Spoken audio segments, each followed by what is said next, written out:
আজি শিৱসাগৰ জিলাৰ সমীপৰ কোঁৱৰপুৰত উজনি অসম থলুৱা মুছলিম পৰিষদৰ উদ্যোগত কেন্দ্ৰীয় সমিতিৰ আহ্বানত আৰু শিৱসাগৰ জিলা সমিতিৰ সহযোগত শিৱসাগৰ আৰু চৰাইদেউ জিলাৰ পৰা পবিত্ৰ হজৰৰ উদ্দেশ্যে মক্কালৈ যাবলগীয়া হজযাত্ৰীসকলক বিশেষ সম্বৰ্ধনা আৰু দোৱা অনুষ্ঠান অনুষ্ঠিত হয়। উল্লেখ্য যে এইবাৰ 2025 বৰ্ষত শিৱসাগৰ আৰু চৰাইদেউ জিলাৰ পৰা সৰ্বমুঠ 83 জন পুৰুষ মহিলা হজলৈ ৰাওনা হ'ব। আজিৰ এই অনুষ্ঠানত উপস্থিত থাকে শিৱসাগৰ জিলা হজ কমিটিৰ সম্পাদক আলহাজ জুনু খান, উজনি অসম থলুৱা মুছলিম পৰিষদৰ কেন্দ্ৰীয় সভাপতি ফৰিদ ইছলাম হাজৰিকা, উজনি অসম থলুৱা মুছলিম পৰিষদৰ শিৱসাগৰ আৰু চৰাইদেউ জিলাৰ সকলো আঞ্চলিক সমিতি আৰু জিলা সমিতিৰ বিষয়ববীয়াসকল, শিৱসাগৰ জিলাৰ অতিৰিক্ত আৰক্ষী অধীক্ষক মইদুল ইছলাম, শিৱসাগৰ জিলাৰ চক্ৰ বিষয়াকে ধৰি শিৱসাগৰ জিলাৰ বহু গণ্যমান্য ব্যক্তি উপস্থিত থাকে। শিৱসাগৰৰ পৰা মহিবুল হুছেইনৰ ৰিপৰ্ট, অৰুণোদয় আছাম। আমি জিলা হজ কমিটিৰ হৈ তেওঁলোককো শুভেচ্ছা জ্ঞাপন কৰিছোঁ আৰু হজ যাত্ৰীসকলকো শুভেচ্ছা জ্ঞাপন কৰিছোঁ। আপোনালোকক কবুল হয় সেইবোৰ জেগাত গৈ আমাৰ শিৱসাগৰৰ কথা সকলো কাৰণে দোৱা কৰিব। যিহেতু আপোনালোক আল্লাহৰ ঘৰৰ মেহমান হয়, আপোনালোকৰ দোৱা আপুনি উপস্থিত হ'বগৈ পবিত্ৰ মক্কা, পবিত্ৰ হজৰ উদ্দেশ্যে আপুনি ৰাওনা হ'বলৈ ওলোৱা এই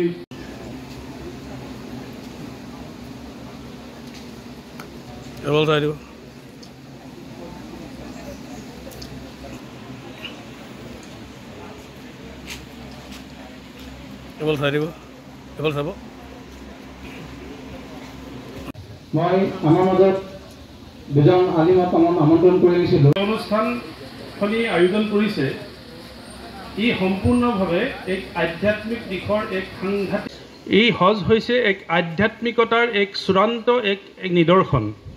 মই কেইবাবাৰো আগতে কৈছোঁ, চমুকেইটাই কথা আল্লাহৰ হুকুমখিনি পালন কৰাৰ আৰু আল্লাহে নিষেধ কৰা বস্তুখিনিৰ পৰা আমি বিৰত থকাৰ যি আজি ঐতিহাসিক কোঁৱৰপুৰত উজনি অসম থলুৱা মুছলিম পৰিষদৰ উদ্যোগত শিৱসাগৰ, চৰাইদেউ আৰু টুৰিষ্টত পবিত্ৰ হজযাত্ৰীলৈ ওলোৱা হজযাত্ৰীসকলক শুভেচ্ছামূলক আমি সম্বৰ্ধনা জনাবলৈ আয়োজন কৰিছোঁ। শিৱসাগৰৰ 64 জন, চৰাইদেউ জিলাৰ 9 জন আৰু টুৰিষ্টৰ 10 জনক আমি আমন্ত্ৰণ কৰি আনিছোঁ। লগতে আমি শিৱসাগৰৰ আৰক্ষী অধীক্ষক মহোদয়, অতিৰিক্ত আৰক্ষী অধীক্ষক মহোদয়, চক্ৰ বিষয়াক বিশিষ্ট অতিথি হিচাপে আমন্ত্ৰণ কৰাৰ লগতে শিৱসাগৰৰ হজ কমিটি সম্পাদক মহোদয়কে প্ৰমুখ কৰি প্ৰত্যেকজন সদস্যক আমি আমন্ত্ৰণ কৰিছোঁ।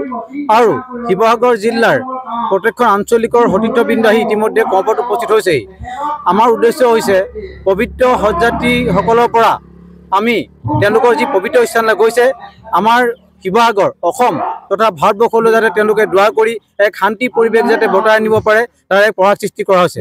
লগতে ভাতৃত্ববোধৰ এনাৰ্জিডাল সুদৃঢ় কৰাৰ লগতে আমাৰ মাজত একতাৰ দোলেৰে কেনে বান্ধ খাই থাকিব পাৰোঁ, উগ্ৰ সাম্প্ৰদায়িক, উগ্ৰ মৌলবাদ, উগ্ৰ হিন্দুত্ববাদ, উগ্ৰ জাতীয়তাবাদ কেনেকৈ নিপাত যাওক তাৰ এক প্ৰয়াসৰ উদ্দেশ্যে সমাজৰ দোৱা ব্যৱস্থা কৰা হৈছে। লগতে যি অপায় মংগল প্ৰাকৃতিক দুৰ্যোগৰে আমাৰ অসম তথা শিৱসাগৰখন যাতে কোনো কাৰণতে যাতে প্ৰাকৃতিক দুৰ্যোগত ধ্বংস নহয় তাৰ কাৰণে এক সমূহীয়া দোৱা আয়োজন কৰা হৈছে আৰু দুপৰীয়া আহাৰ ব্যৱস্থা কৰা হৈছে। আৰু এই চেগতে আমাৰ মাজত যদি কিবা ভুল ভ্ৰান্তি হৈ গৈছে আমি সমূহ হজযাত্ৰীৰ পৰা আমি ক্ষমা বিচাৰিছোঁ।